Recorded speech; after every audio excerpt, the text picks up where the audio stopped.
Hey guys, Crud here. We got a little bit of RuneScape and a little bit of a story today. This video is dedicated to my sons, and if anybody else here enjoys it, I'd love that. We got a charity support today, the SCZAction.org. It's a Schizophrenia and Psychosis Awareness Foundation. And without any further ado, I'd like to talk about the Franklin expedition. We have part 1, The Arrogance of Iron. The year is 1845. To the citizens of the Victorian England, the world was no longer a mystery to be feared, but a puzzle to be solved. The British Empire sat in the zenith of the Industrial Revolution, and science was at its new religion. But on the world map, one jagged, white void remained, the Northwest Passage. For 3 centuries, explorers had battered themselves against the Canadian Arctic in search of a shortcut to the riches of the Orient. They had failed, retreated, or died. But this time, their admiralty believed they had cheated nature. They commissioned 2 ships, the HMS Erebus and the HMS Terror. These were not mere wooden sailing vessels, they were bomb vessels, built with massive internal oak timbers to withstand the recoil of heavy mortars. To the Admiralty, this made them unsinkable in the face of the pack ice, but the true marvel lay within their hulls.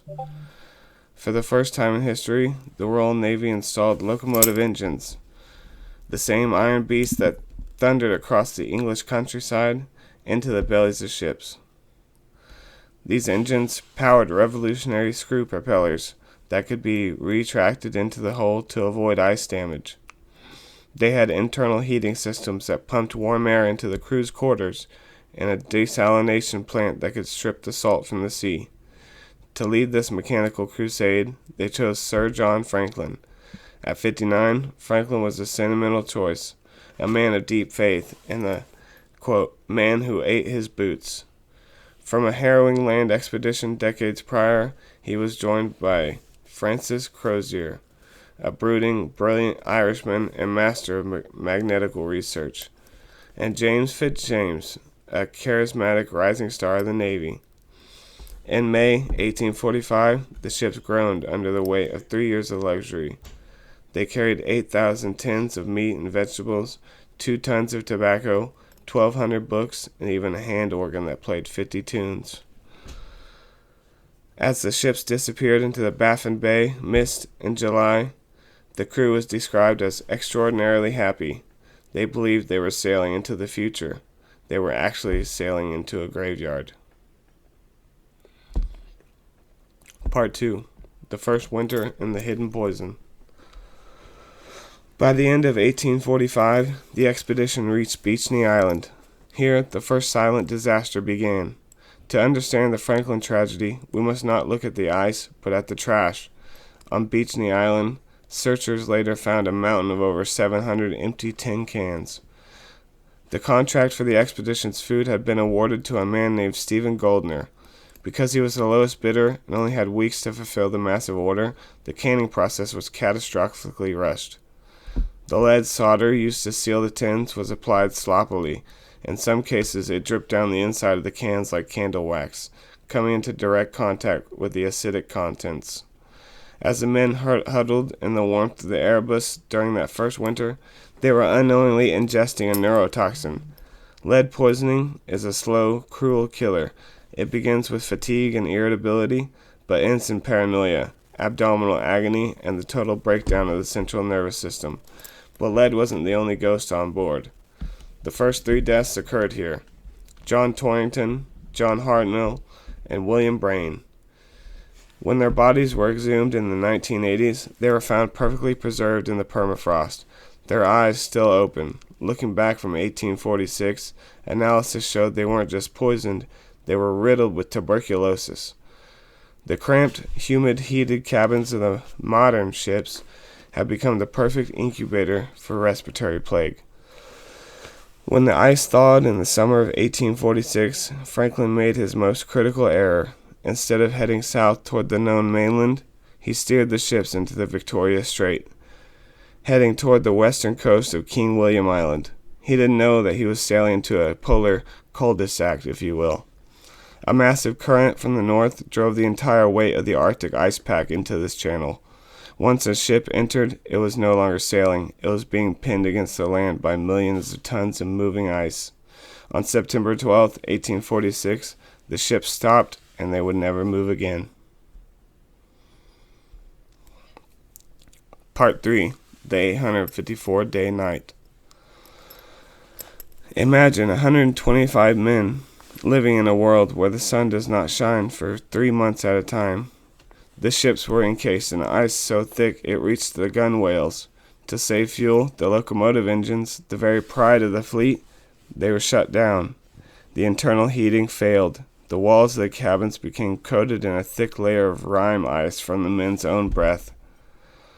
Through 1847, the well-fed crew began to rot from within. This is where tragedy becomes a medical horror. The canned food, besides being toxic, had been boiled at temperatures that destroyed the vitamin C. Scurvy, the ancient sea viper, began to take hold. Scurvy is not just a loss of teeth, it's the chemical dissolution of the body's connective tissue. Old wounds from the men's youth began to reopen. Their joints turned black with internal bruising. Their minds, already clouded by lead-induced psychosis, were now plagued by the vivid hallucinations common in the final stages of scurvy. On June 11, 1847, Sir John Franklin died. The cause is unknown, but his death was the final blow to the crew's morale. Command fell to Francis Crozier. Crozier was a realist. He looked at the charts, looked at the ice that had failed to melt even in the height of summer, and realized the ships were now tombstones. On April 22, 1848, after 19 months trapped in the ice, Crozier gave the order, abandon ship. 105 survivors stepped out onto the frozen sea. They were hundreds of miles from help. They were sick, they were starving, and they were carrying something heavy. In one of the most baffling mysteries of the expedition, the men did not just carry food and ammunition. They loaded massive 800-pound lifeboats onto iron-shod sledges and filled them with silver plate, silk handkerchiefs, writing desks, and religious books. They were attempting to carry the civilization of Victorian England across a landscape that demanded only one thing: survival. Part 4. The Starving March. The retreat was a slow-motion massacre. The men attempted to walk toward the back river, hoping to row upriver to a Hudson's Bay Company outpost, but they were dragging thousands of pounds of dead weight across rafting ice, shards of frozen sea that stood up like jagged glass.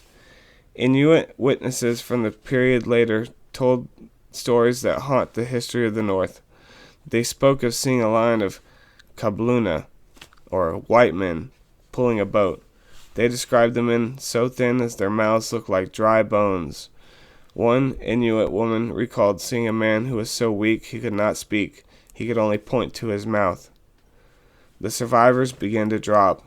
First the sickest, left behind in tents with a few days' rations and a prayer, then the strongest, whose hearts simply gave out under the strain. At a place now called Starvation Cove, the final remnants of the crew gathered.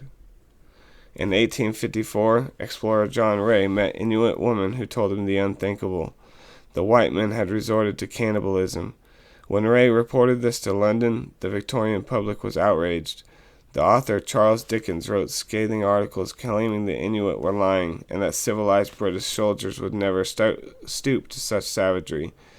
But the bones do not lie. Modern archaeological digs at King William Island found skeletal remains with clear pot polish, smooth ends on the bones caused by being boiled in a metal pot, and knife marks at the joints. In their final moments, the ironclad expedition had been reduced to the most primal of human taboos. Part 5. Ghosts in the Deep. For over 160 years, the Erebus and the Terror were ultimate prizes in the maritime archaeology. Search after search failed to find them. The Canadian government eventually realized the mistake. They had been looking where British records said the ships would be. They hadn't been looking where the Inuit said they were. In 2014, a side-scan sonar off the Adelaide Peninsula picked up a perfect silhouette. It was the Erebus. 2 years later, the Terror was found in a bay farther north. The preservation is staggering. In the cold, dark, oxygen-poor water of the Arctic, the ships are like time capsules. Divers have seen plates stacked in racks, captain's desk with its drawers still shut, and the locomotive engines, the symbols of 1845's arrogance, still sitting in the hold, encrusted in sea life. The Franklin expedition was not just a failure of navigation, it was a failure of certainty. The men of the Erebus and Terror died because they believed their technology made them superior to the environment. They brought a library to a wasteland, silver spoons to a famine, and iron engines to a world made of ice. Today, 129 men remain in the North. Most lie in unmarked graves beneath the limestone gravel of King William Island, while their ships sit upright in the dark, forever waiting for a thaw that came far too late.